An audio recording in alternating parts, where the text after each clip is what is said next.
We continue on Offside Sports inside the Loft 100 studios in beautiful Southern California.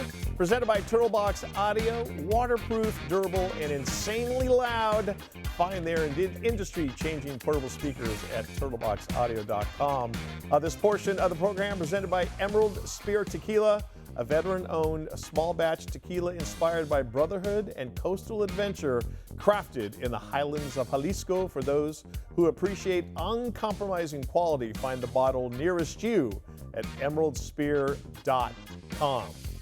It is good if you're in professional sports and you own or are co-owner, you built the arena, stadium, park that you play in.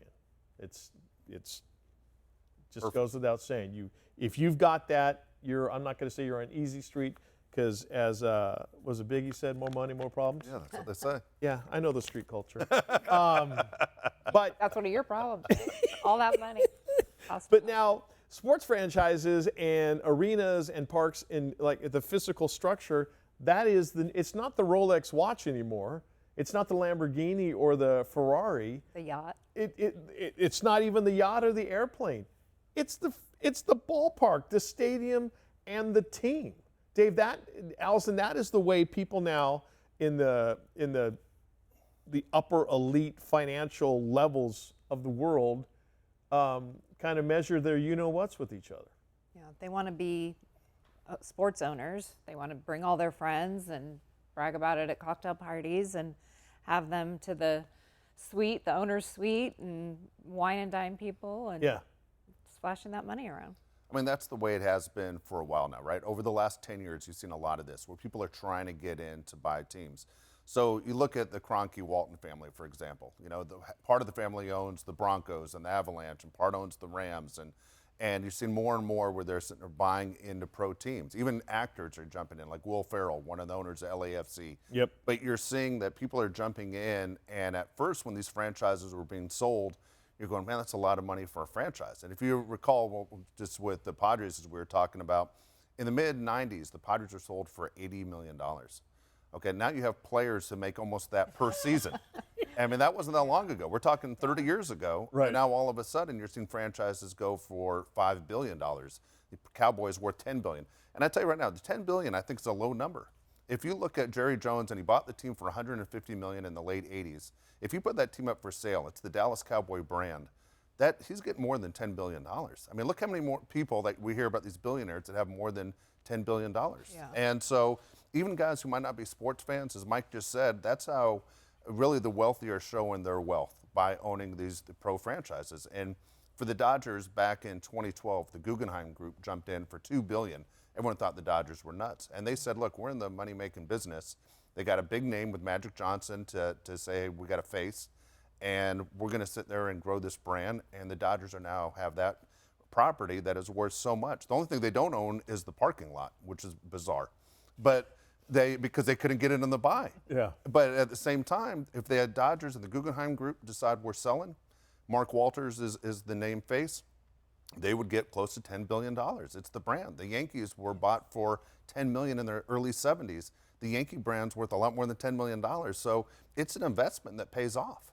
When you talk about the Cowboys valuation, and when you stack that up against, other teams in professional sports that are worth more money, I think it's Real Madrid or Manchester U. Yeah. I think is up there in the top five. And we started the show with the World Cup conversation and that level of soccer. It shows you right there, if they're in the top five of the world, yes, how popular that sport is. You look at people like Jerry Jones and Kroenke, who now is walking around with championship rings from I think does he have the big? He's got three of the big four, I think, in the United States. He has the Nuggets, the Avalanche, and the Rams. Doesn't have a World Series ring. And Jerry Jones, just, my God, he is trying as hard as he can to get to another Super Bowl and win it before he has said his final goodbyes on this earth. Kroenke should buy the Rockies. Well, add he to pro- it. he probably There's could. a lot of people that want that team. But I sold, look so. at a guy like Jerry Jones, and I think, okay, that's a guy who, we kidded him and we laughed at him when he first bought the Cowboys for some of and they made some ham-handed mistakes, the way they got rid of Tom Landry and that type of thing. But that's a guy who lives, breathes, and eats Dallas Cowboys football. Al Davis was the same way with the Raiders. Al Davis loved his wife Carol, his son Mark, and his Raiders. That was it. I mean, you cut him Not in exactly half. in that order. Yeah. Not exactly in that order either. He bled silver and black. But you got some other owners in not only National Football League, Major League Baseball, hockey, basketball as well. And you're kind of like, if I'm playing for one of those men or women, I'm asking myself, are you going to be as invested as I am in this? I know that you're signing my check, and that I'm very, very grateful to you for putting food on my family's table, a lot of food, by the way. But at the same time, I don't want a Donald Sterling type sitting there courtside with the champagne glass. I don't want a Daniel Snyder type that's just like this little root weevil, who obviously had never thrown or played football, in the heat of the moment before. Well, and that's a good point when you're talking about Jerry Jones. Does he really want to win, or is he more interested in that $10 billion valuation? They haven't won anything in 30 years. Is that really a priority for him, really, before he dies? Or is it more about the value of the team? I think he wants to win. I think it's his legacy at this point. I think he wants to win, but does it come before the valuation? I don't know. I also wonder, because they are valued that way, are they still America's team? I thought it was very interesting when the schedule came out this year that the Cowboys and Kansas City Chiefs are playing each other on Thanksgiving. Yeah. Are they trying to force us now, the Kansas City Chiefs are America's team because they keep winning all these Allison, Super Bowls? that is what you said about Jerry Jones, though, as we backtrack here a second, is so interesting, and I think that's what you have to look at. His legacy is set. He is a Hall of Famer. He has multiple Super Rings. He put together, arguably, along with Jimmy Johnson, who's a fellow Pro Football Hall of Famer, some of the most dominant football teams we've ever seen. Those 90s? When you look at the 90s Cowboys and the Hall of Famers that joined Jimmy Johnson, that have joined Jimmy Johnson and Jerry Jones in the Hall of Fame, it's set.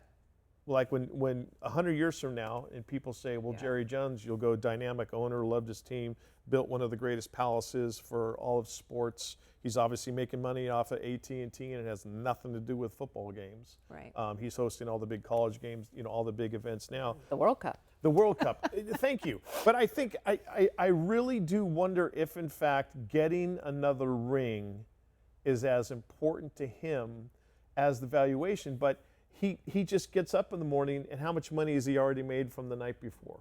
So Exactly. it's how much is enough when it comes to a guy like Jerry Jones.